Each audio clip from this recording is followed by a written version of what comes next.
241. Uma breve história da humanidade.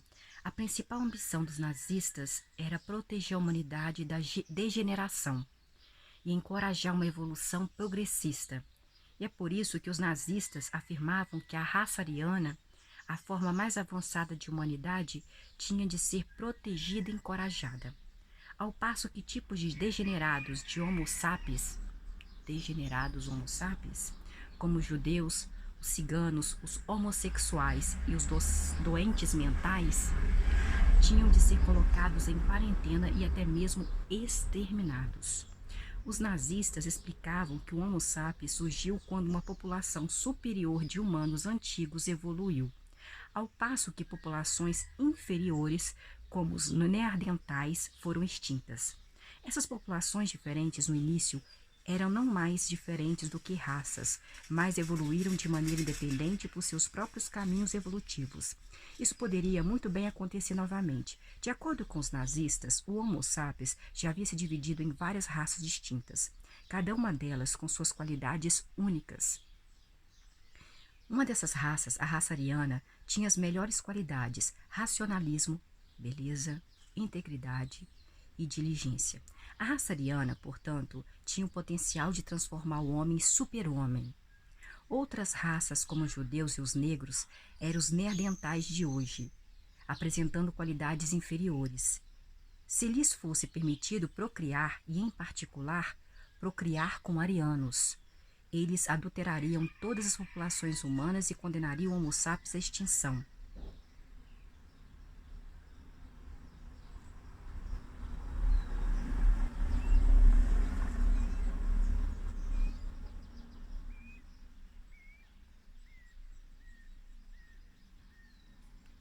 Aqui eles estão falando que o Mariano é este cara aqui, ó. Admiração deles pelo corpo, sabe? Aquele corpo perfeito, aquele homem assim, perfeito, tá vendo, ó? Perfeito não é, né, gente? Não existe ninguém perfeito. E esse homem aqui seria aquela raça inferior, um homem mais barrigudinho, mais cheio de pelanquinha, que eu acho lindo, por sinal. Ó. Desde então, os biólogos têm desmascarado a teoria racial nazista. Em particular, as pesquisas genéticas realizadas após 1945 demonstraram que as diferenças entre as várias linhagens humanas não são muito menores do que os nazistas postulavam. Mas essas conclusões são relativamente novas. Dado o estado do conhecimento científico em 1933, as crenças nazistas dificilmente estavam em dissonância com o pensamento daquela época. A existência de raças humanas diferentes, a superioridade da raça branca e a necessidade de proteger e cultivar essa raça superior foram crenças amplamente aceitas pela maior parte das elites ocidentais.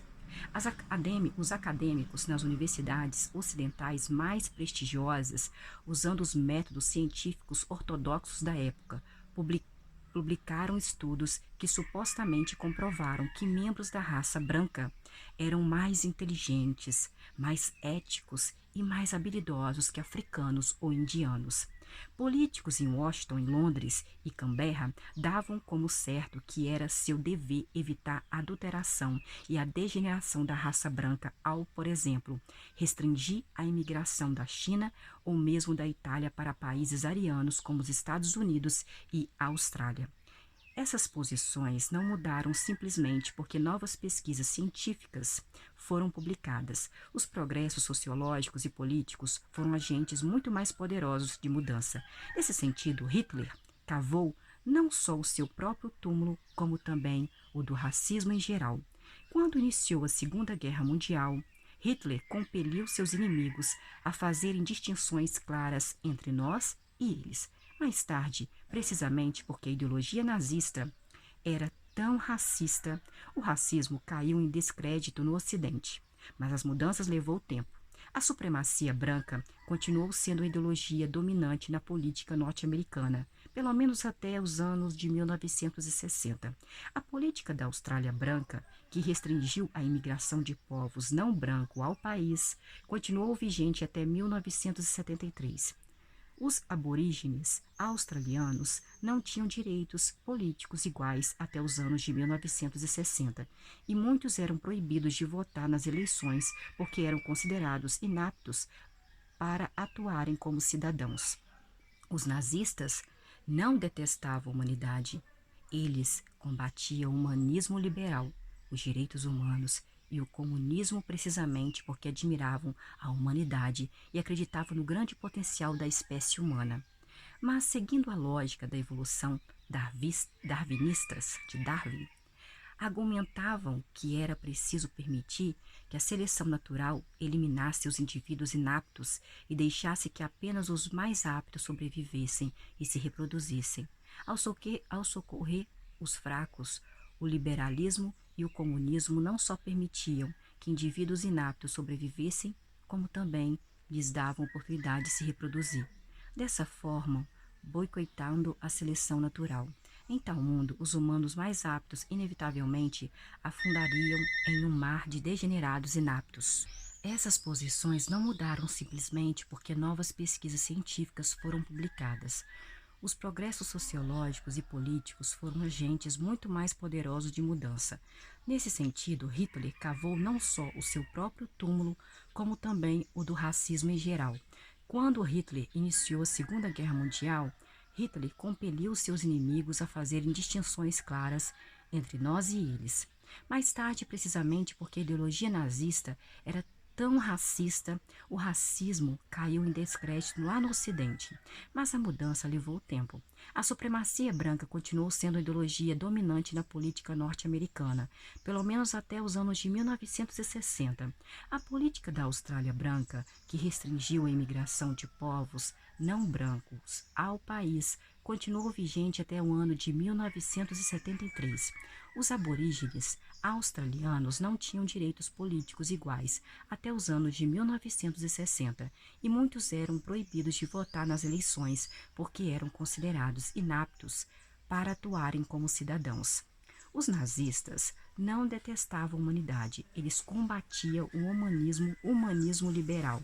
Eles combatiam os direitos humanos e o comunismo precisamente porque admiravam a humanidade e acreditavam no grande potencial da espécie humana. Mas seguindo a lógica da evolução darwinista, argumentavam que era preciso permitir que a seleção natural eliminasse os indivíduos inaptos e deixasse que apenas os mais aptos sobrevivessem e se reproduzissem. Ao socorrer os fracos, o liberalismo e o comunismo não só permitiam que indivíduos inaptos sobrevivessem, como também lhes davam oportunidade de se reproduzir. Então, o liberalismo e o comunismo davam oportunidade aos indivíduos para sobreviver e reproduzir. Dessa forma, boicotando a seleção natural. Em tal mundo, os humanos mais aptos, inevitavelmente, afundariam em um mar de degenerados inaptos. A humanidade se tornaria cada vez menos apta com o passar das gerações, o que poderia levar à sua extinção. Um livro da biologia alemão de 1942 explica no capítulo As Leis da Natureza e a Humanidade que a lei suprema da natureza é que todos os seres estão condenados a uma luta cruel pela sobrevivência. Depois de descrever como as plantas lutam por território, como os besouros lutam para encontrar parceiros para acasalar e assim por diante, o livro conclui que a batalha pela existência é árdua, inclemente, mas é a única maneira de manter a vida. Essa luta elimina tudo que é inapto para a vida e seleciona tudo que é capaz de sobreviver. Essas leis naturais são incontroversas. As criaturas vivas a demonstram como sua própria sobrevivência. Elas são implacáveis. Os que resistem a elas serão exterminados. A biologia não nos fala apenas de animais e de plantas. Também nos mostra as leis que devemos seguir em nossa vida e fortalece nossa disposição para viver e lutar de acordo com essas leis. O significado da vida é luta. Olha que lindo. O significado da vida é luta. Então, se alguém perguntar para você o que é a vida, é luta. Aí, ai daquele que transgredir essas leis. Então, segue-se uma citação de Mein Kampf. Meikampf, não sei. A pessoa que tenta lutar contra a lógica férrea da natureza luta contra os princípios aos quais deve agradecer por sua vida como ser humano. Lutar contra a natureza é provocar a própria destruição. Lutar contra a natureza é provocar a própria destruição.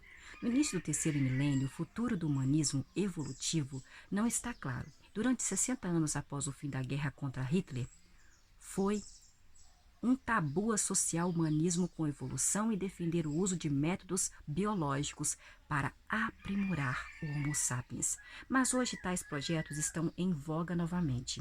Ninguém fala de exterminar raças, ninguém fala de pessoas inferiores mais, mas muitos cogitam usar nosso conhecimento cada vez maior da biologia humana para criar o quê? Super-humanos.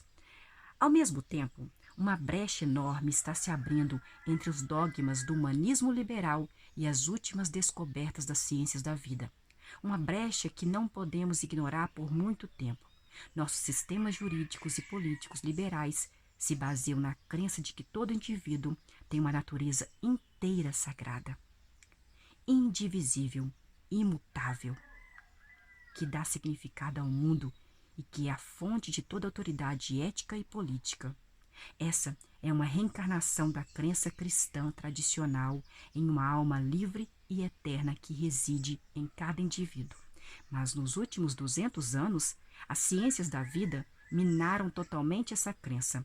Os cientistas que estudavam o funcionamento interno do organismo humano não encontraram ali nenhuma alma. Eles argumentavam cada vez mais que o comportamento humano é determinado por hormônios. Olha, os cientistas, o que estão falando? Dos 200 anos, últimos 200 anos, as ciências da vida, os cientistas minaram totalmente essa crença. Os cientistas que estudavam o funcionamento interno do organismo humano não encontraram ali nenhuma alma. Eles argumentam cada vez mais que o comportamento humano é determinado por hormônios, por genes, por sinapses, e não pelo livre-arbítrio. As mesmas forças que determinam o comportamento de chimpanzés, lobos e formigas. Nossos sistemas jurídicos e políticos tentam varrer tais descobertas inconvenientes para debaixo do tapete, mas com toda a franqueza, por quanto tempo nós poderemos manter o muro, hein, que separa o Departamento de Biologia do Departamento de Direito e de Ciências Políticas?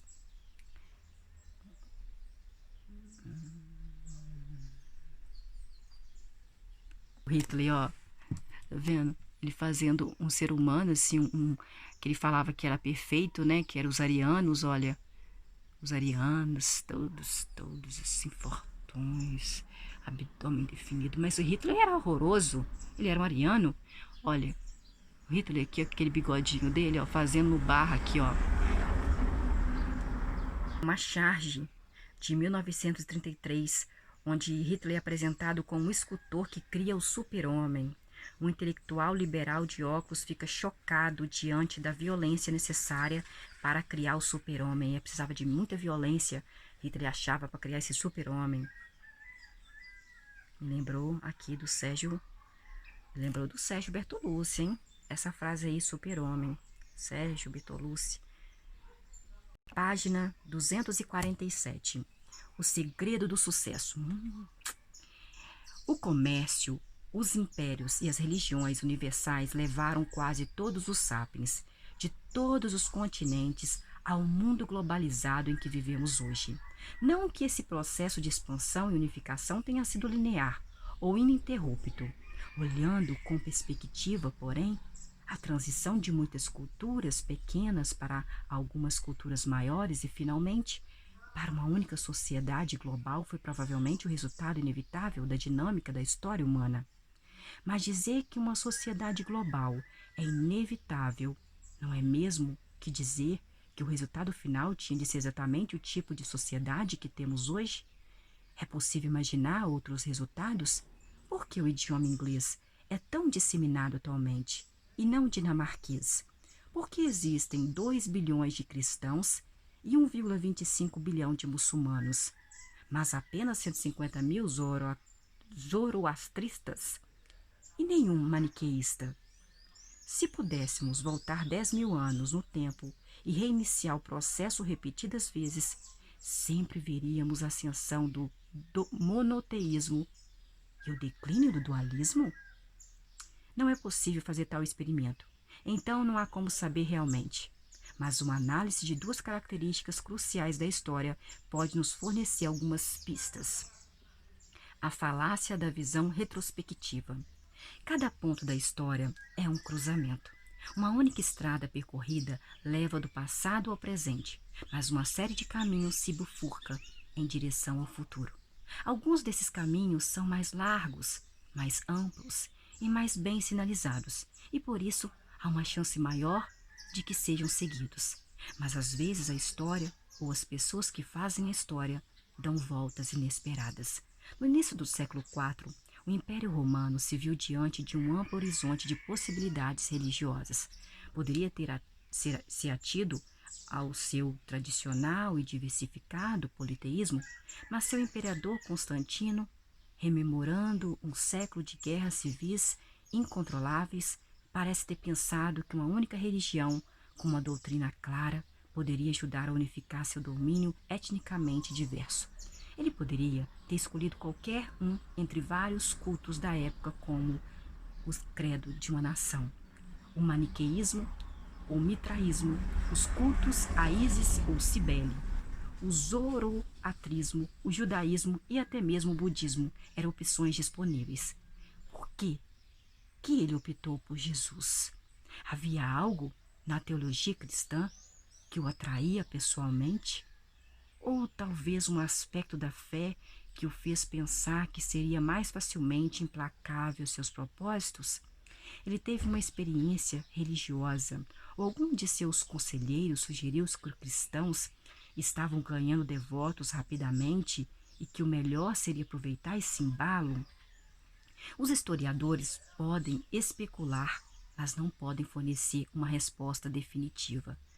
Podem descrever como o cristianismo tomou conta do Império Romano, mas não podem explicar por que essa possibilidade particular se concretizou.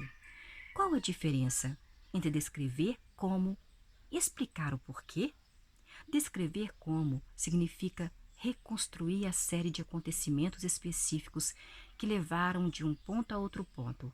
Explicar o porquê significa encontrar conexões casuais que esclareçam a ocorrência dessa série específica de acontecimentos em detrimento de todas as outras. Alguns estudiosos fornecem de fato explicações deterministas para acontecimentos como a ascensão do cristianismo.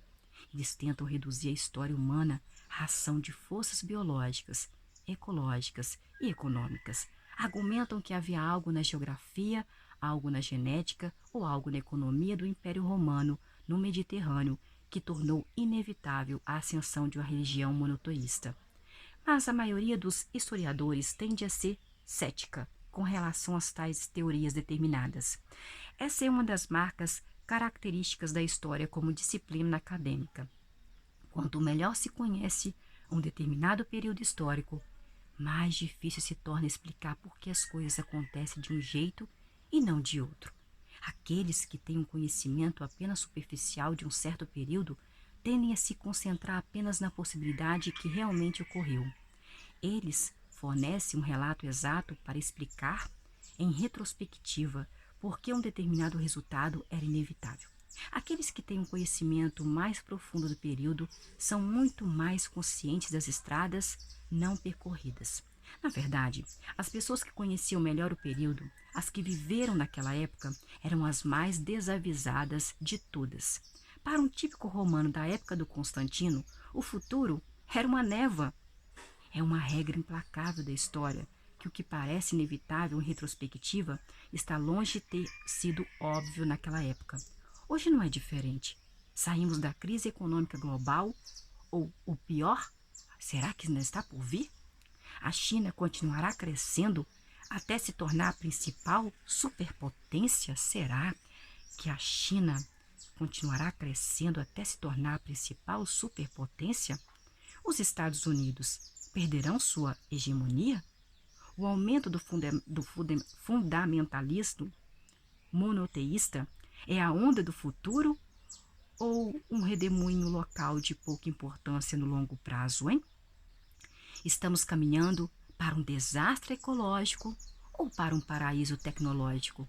Bons argumentos podem ser apresentados para corroborar qualquer um desses desfechos, mas não há como saber com certeza deles. Em algumas décadas, as pessoas vão olhar para trás e pensar que as respostas para todas as perguntas eram óbvias. É particularmente importante enfatizar que possibilidades que parecem muito improváveis para os contemporâneos muitas vezes se concretizam. Quando Constantino assumiu o trono em 306, o cristianismo não passava de uma seita oriental esotérica.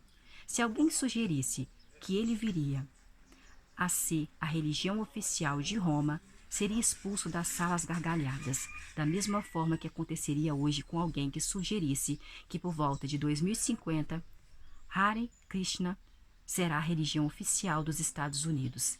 Em outubro de 1913, os bolcheviques eram uma pequena facção radical russa. Nenhuma pessoa racional teria previsto que, em apenas 4 anos, os bolcheviques dominariam o país. Em 600 anos, a noção de que um banho de árabes que habitava o deserto logo conquistaria uma extensa faixa do Oceano Atlântico até a Índia, que era mais absurda ainda. De fato, se o exército bizantino tivesse conseguido evitar o ataque inicial, o islamismo provavelmente continuaria sendo um culto obscuro, conhecido apenas por um punhado de iniciados.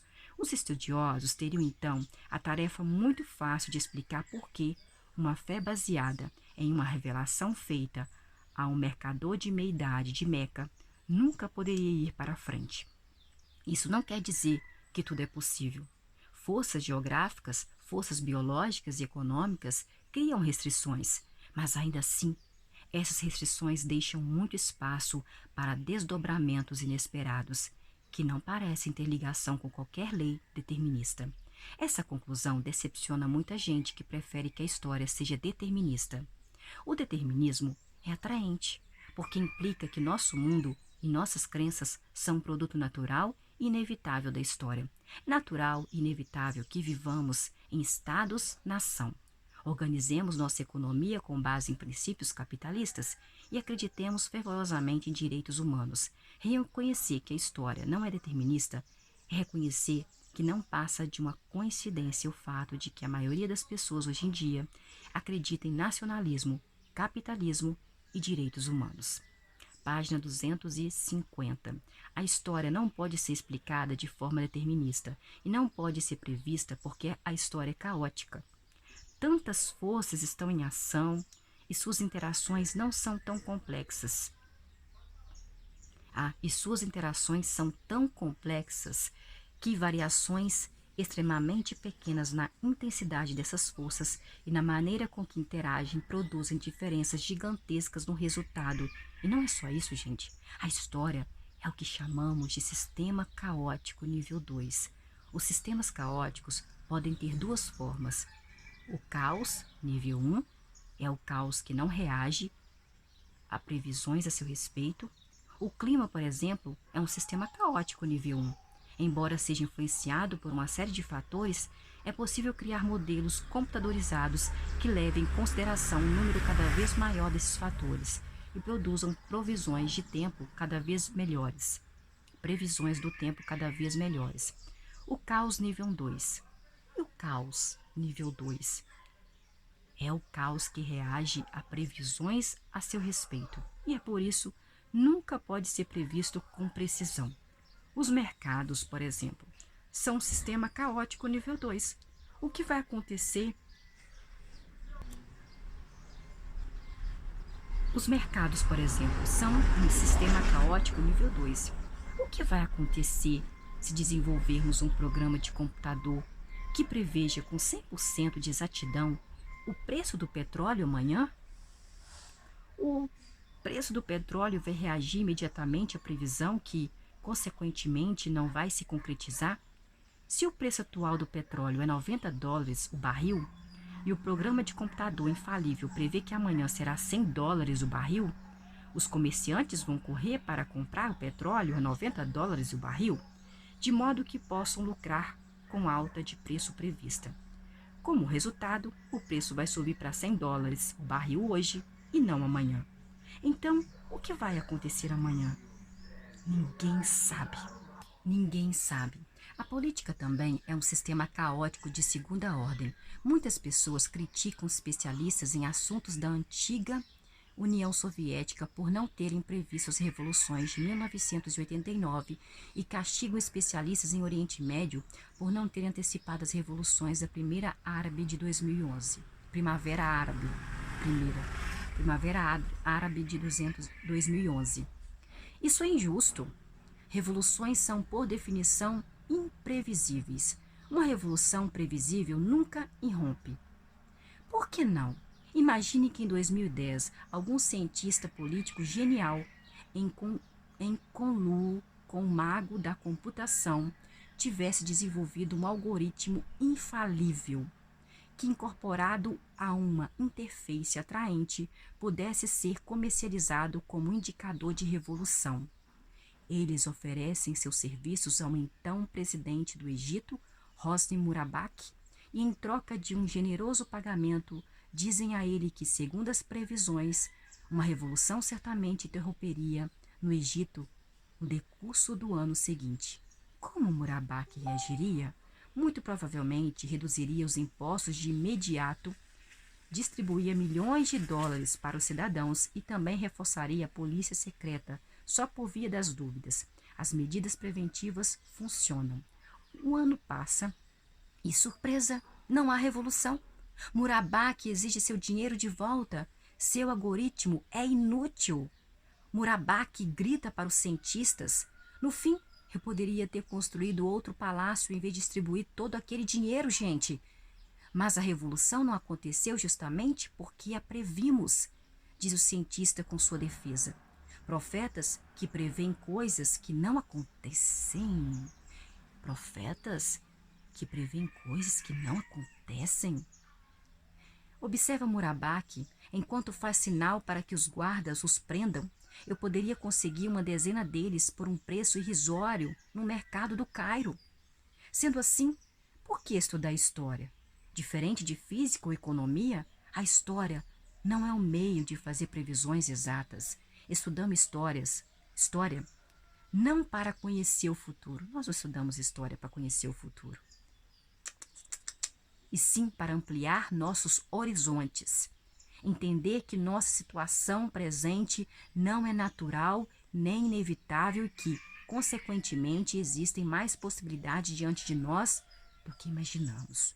Por exemplo, estudar como os europeus dominaram a África nos permite entender que não existe nada de natural ou nada de inevitável na hierarquia racial e que o mundo poderia muito bem ser organizado de outra forma. Clio Sagan. Não podemos explicar as escolhas que a história faz, mas podemos dizer algo muito importante sobre elas. As escolhas da história não são feitas em prol dos humanos. Não há prova alguma de que o bem-estar humano inevitavelmente se aprimora com o desenrolar da história. Não há prova alguma de que as culturas mais benéficas para os humanos devem inexoravelmente prosperar e se disseminar, enquanto as mesmas benéficas desaparecem. Não há prova alguma de que o cristianismo tenha sido uma escolha melhor do que o maniqueísmo, ou que o Império Árabe tenha sido mais benéfico que os dos persas sassânidas. Não há provas de que a história atua em prol dos humanos, porque nos falta uma escala objetiva para medir tais benefícios. Culturas diferentes definem o bem de forma diferente, e não existe um parâmetro objetivo pelo qual julgá-las. Os vitoriosos, é claro, sempre acreditam que sua definição está correta. Mas por que devemos acreditar nos vitoriosos, gente? Os cristãos acreditam que a vitória do cristianismo sobre o maniqueísmo foi benéfica para a humanidade. Mas se não aceitamos a visão de um mundo cristão, não temos motivo algum para concordar com eles. Os muçulmanos acreditam que a queda do Império Samsamita nas mãos dos muçulmanos foi benéfica para a humanidade, mas esses benefícios não são evidentes se aceitarmos a visão de mundo muçulmana. É bem possível que estivéssemos em situação melhor se cristianismo e o islamismo tivessem sido esquecidos ou até derrotados. Um número cada vez maior de estudiosos vê as culturas como um tipo de infecção ou um parasita mental, sendo os humanos seus hospedeiros involuntários. Os parasitas orgânicos, como os vírus, vivem dentro do corpo de seus hospedeiros. Eles se multiplicam, eles se espalham de hospedeiro para outro, alimentando-se deles, enfraquecendo-os e às vezes até os matando. Contando que os hospedeiros vivam bastante para transmitir o parasita, este pouco se importa com a condição em que o seu hospedeiro se encontra. Da mesma forma, as ideias culturais vivem dentro da mente dos humanos.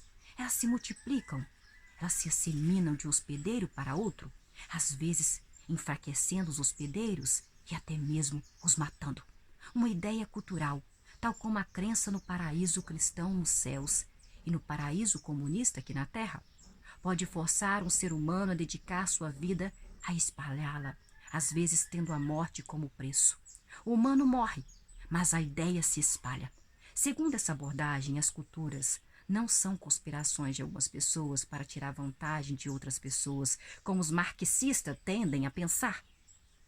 Ao contrário, as culturas são parasitas mentais que surgem acidentalmente e depois tiram vantagem de todas as pessoas infectadas por essas culturas. Essa abordagem às vezes é chamada de memética. M-E-M-E-Tica. Memética. Ela supõe que, assim como a evolução orgânica é baseada na replicação de unidades de informação orgânica chamadas genes, e evolução cultural é baseada na replicação de unidades de informação cultural chamadas memes. Culturas bem-sucedidas são aquelas que sobressaem ao reproduzir seus memes, independentemente dos custos e benefícios aos hospedeiros humanos. A maioria dos estudiosos da área de humanidades desdenha da memética, encarando-a como uma tentativa amadora de explicar processos culturais com analogias biológicas tacanhas. Mas muitos desses estudiosos aceitam seu irmão gêmeo, o pós-modernismo. Os pensadores pós-modernistas falam de discursos em vez de memes, como os blocos construtores de cultura, porém eles também veem as culturas como algo que se propaga sozinho, com pouca consideração pelo bem da humanidade. Por exemplo, os pensadores pós-modernistas descrevem o nacionalismo como a praga mortal que se espalhou pelo mundo no século XIX e XX, originando guerras, originando opressão, originando ódio, originando genocídio. Assim que as pessoas de um país eram infectadas por ele, os habitantes de países vizinhos também tinham propensão a pegar esse vírus. O vírus nacionalista se apresentou como benéfico aos seres humanos, embora tenha beneficiado apenas a si mesmo. Argumentos similares são comuns às ciências sociais sob a égide da teoria dos jogos. A teoria dos jogos explica como, em sistema com vários jogadores, visões e padrões de comportamento que prejudicam todos os jogadores ainda conseguem se arraigar e a disseminar. As corridas armamentistas são um exemplo famoso.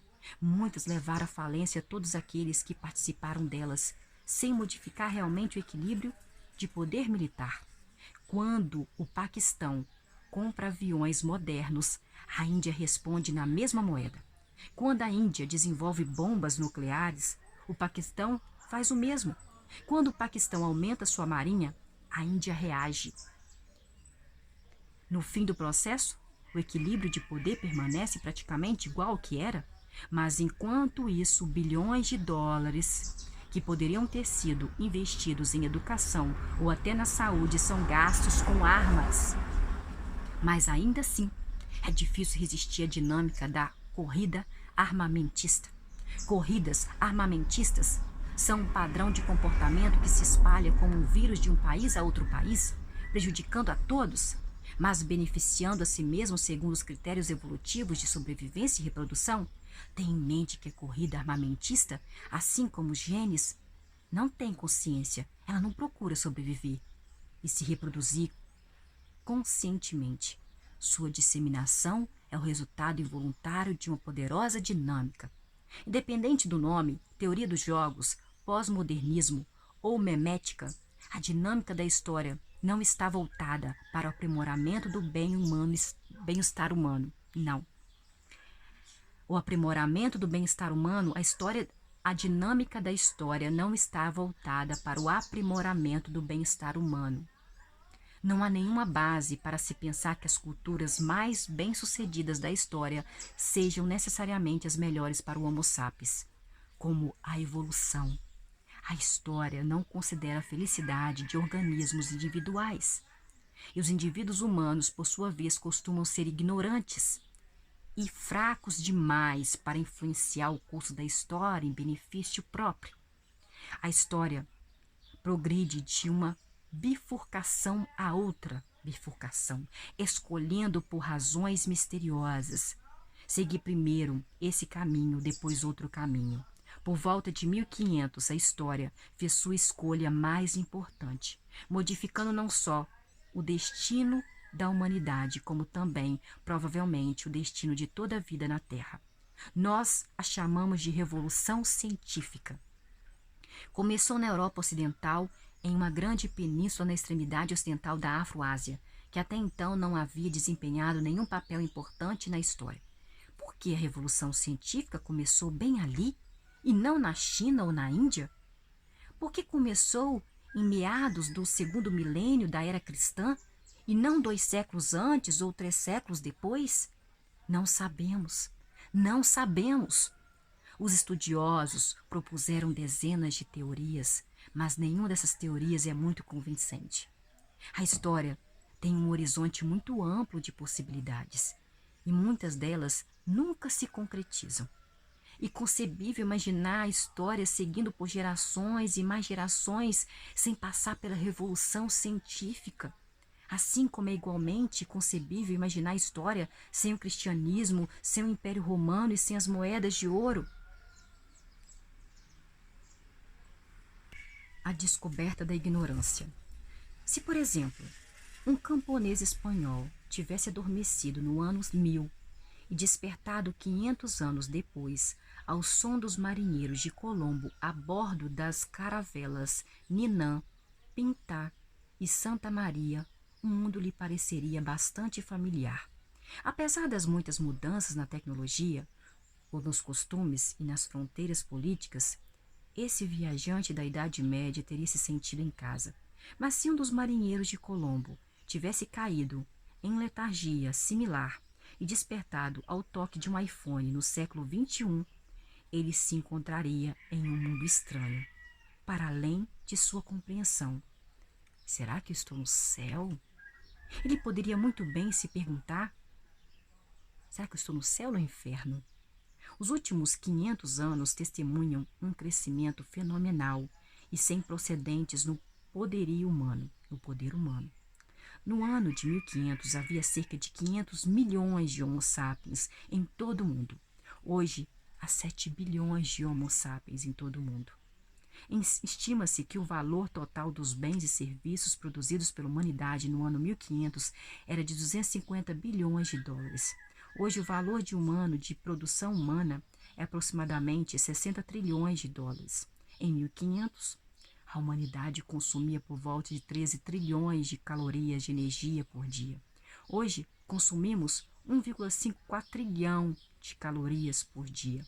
Preste atenção nesses números. A população humana aumentou 14 vezes, a população 240 vezes, o consumo de energia 115 vezes.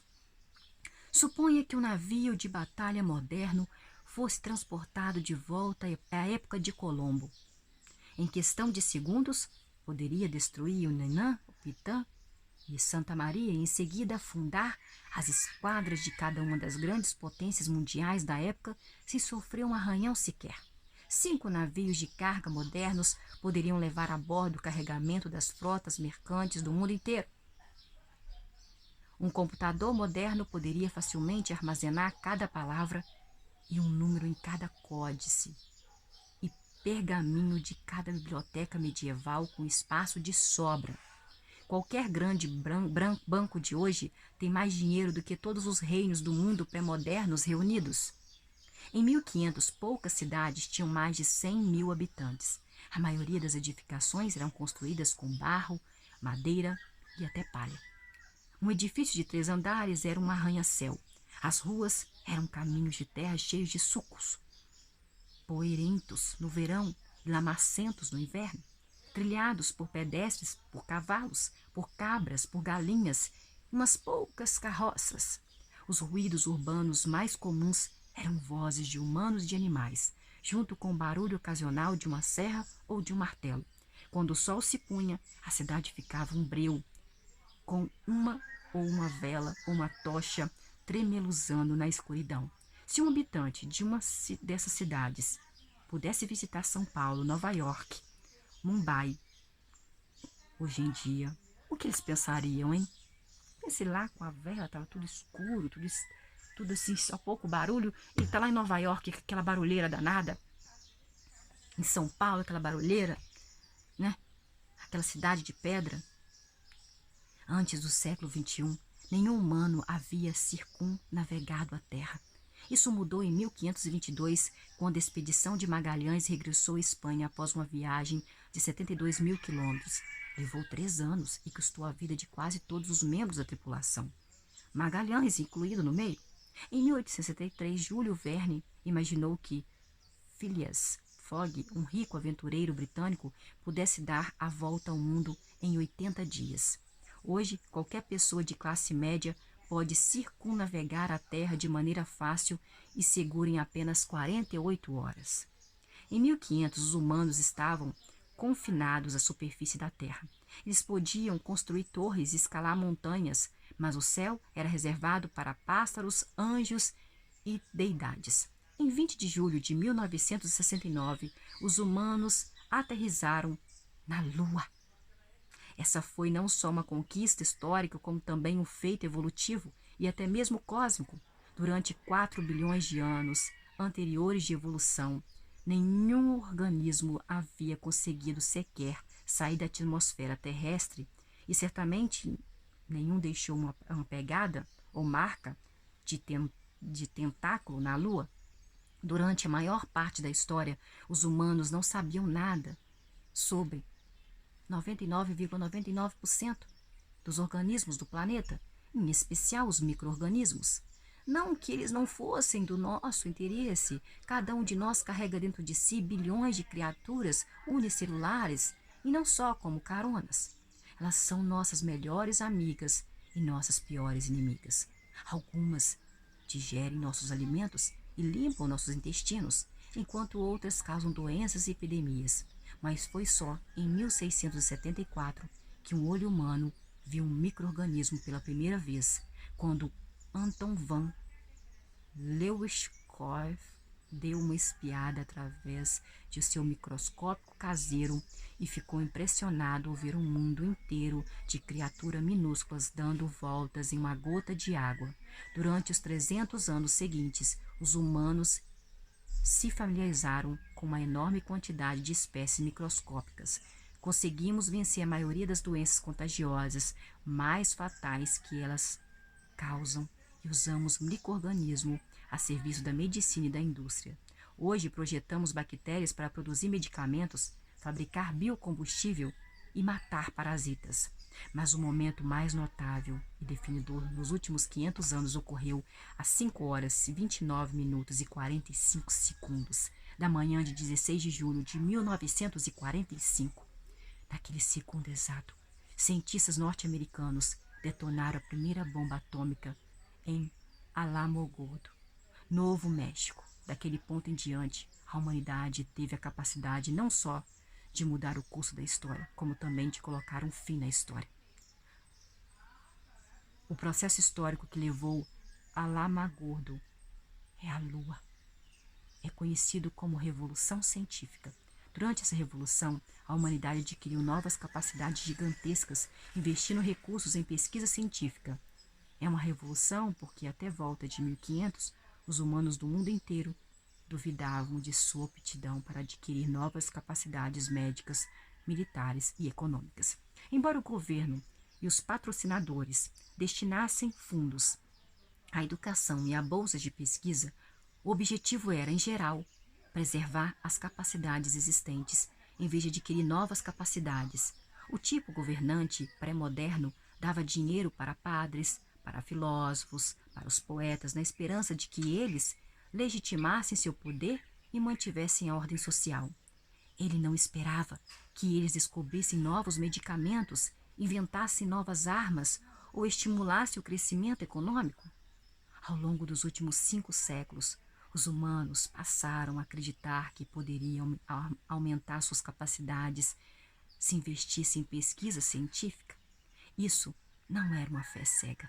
Foi repetida vezes, comprovado empiricamente com experiência. Quanto mais provas surgiam, mais recursos as pessoas ricas e os governos estavam dispostos a destinar à ciência. Jamais teríamos sido capazes de caminhar na Lua, projetar micro-organismos e dividir o átomo sem tais investimentos. O governo dos Estados Unidos, por exemplo, destinou nas últimas décadas bilhões de dólares para o estudo da física nuclear. O conhecimento produzido por essas pesquisas tornou possível a construção de usinas nucleares que fornecem eletricidade barata para as indústrias norte-americanas que pagam impostos para o governo dos Estados Unidos, que usa parte desses impostos para financiar mais pesquisas em física nuclear. Porque os humanos modernos desenvolveram uma crença cada vez maior e sua aptidão para adquirir novas capacidades por meio de pesquisas, o que construiu a relação entre a ciência, a política e a economia?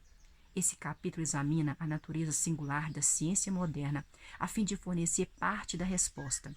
Os 2 capítulos seguintes analisam a formação de alianças entre a ciência, os impérios europeus e a economia do capitalismo.